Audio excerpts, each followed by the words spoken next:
ప్రతి షోల్డర్ నొప్పికి ఆపరేషన్ అవసరమా? నాకు ఫ్రోజన్ షోల్డర్‌తో బాధపడుతున్నానండి. ఇలాంటి సమస్య చాలామందికి తలెత్తుతుంది. దాని గురించి తెలుసుకుందాం. నేను మీ doctor Ratnakar, consultant orthopaedic surgeon, Apollo Hospitals, Jubilee Hills. భుజం నొప్పి తరచుగా ఇంట్లో ఎవరికన్నా వస్తూనే ఉంటుంది. ఆ సమస్య ఏదన్నా కావచ్చు. ఎక్కువగా డయాబెటీస్‌లో చూస్తూ ఉంటాం ఫ్రోజన్ షోల్డర్ అని. ఈ ఫ్రోజన్ షోల్డర్ తరచుగా వచ్చినప్పుడు 6 నెలల వరకు ఇబ్బంది పెడుతుంది. మళ్ళీ 6 నెలలకి తగ్గిపోతూ ఉంటుంది. అదే సమస్య ఇంకో షోల్డర్‌లో కూడా రావచ్చు. ఏ షోల్డర్‌లో వస్తుంది, ఎప్పుడు వస్తుంది అన్నది ఖచ్చితంగా చెప్పలేము. షుగర్ ఉన్న వాళ్ళకి, షుగర్ లేని వాళ్ళకి కూడా అనేక కారణాల వల్ల వస్తూ ఉంటుంది.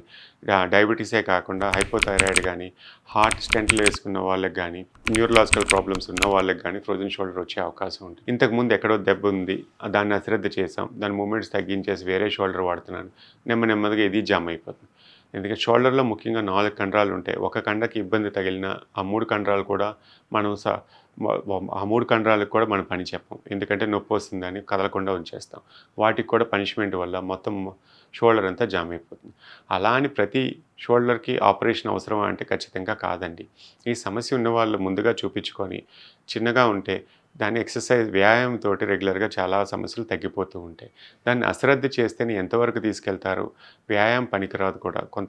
కొంత సమయం తర్వాత ఫ్రోజన్ షోల్డర్‌కి ఫిజియోథెరపీ చెబితే దానికి పెయిన్ ఎక్కువైపోతూ ఉంటుంది. అలాంటప్పుడు చేయకుండా దాన్ని సైలెంట్‌గా వదిలేయటం మంచిది. ఈ ఫ్రోజన్ షోల్డర్ అంటే ఏంటి? లోపల కండరాలు ఏవి తెగిపోవు కానీ జామ్ అయిపోతుంది. ఆ టిష్యూ పెరిగిపోవడం వల్ల. ఎక్కువగా డయాబెటీస్‌లో వచ్చే సమస్య. ఒకవేళ దీర్ఘకాలికంగా లైక్ సంవత్సరం తర్వాత కూడా నాకు షోల్డర్ రికవర్ అవ్వలేదు. మూమెంట్స్ అన్నీ ఇబ్బంది పెడుతున్నాయి. నేనేమి చేయలేకపోతున్నాను. అటువైపు పడుకోవడం చాలా ఇబ్బందిగా ఉంది. దీనికి ఏమన్నా చేయగలరా అంటే ముఖ్యంగా ఇంజెక్షన్ ఇస్తామండి షోల్డర్‌లో. లేదా హైడ్రోడైలటేషన్ అంటాం.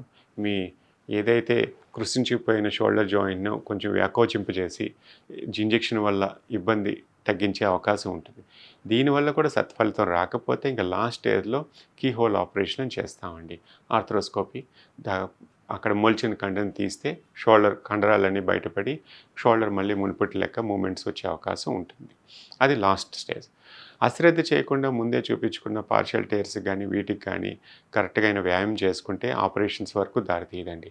సో ఆపరేషన్స్ ఎప్పుడు చేయించుకోవాలంటే నెగ్లెక్టెడ్ ఇంకా నా వల్ల అవ్వట్లేదు, కంప్లీట్ టేర్ ఉన్నవి, ఇంకా దీర్ఘకాలికంగా నేను సంవత్సరం నుంచి బాధపడుతున్నానండి, అన్నీ ట్రై చేశాను, నా వల్ల అవ్వట్లేదు అన్నప్పుడు ఆపరేషన్ ఉంటాయి. ముందుగా వచ్చిన వాళ్ళకి చాలామంది వరకు ఆపరేషన్ అవసరం ఉండదండి. అలా అని నెగ్లెక్ట్ చేయకుండా సమస్యను ముందే పరిష్కరించుకున్న వాళ్ళకి సత్ఫలితం కూడా మంచిగా వస్తుందండి.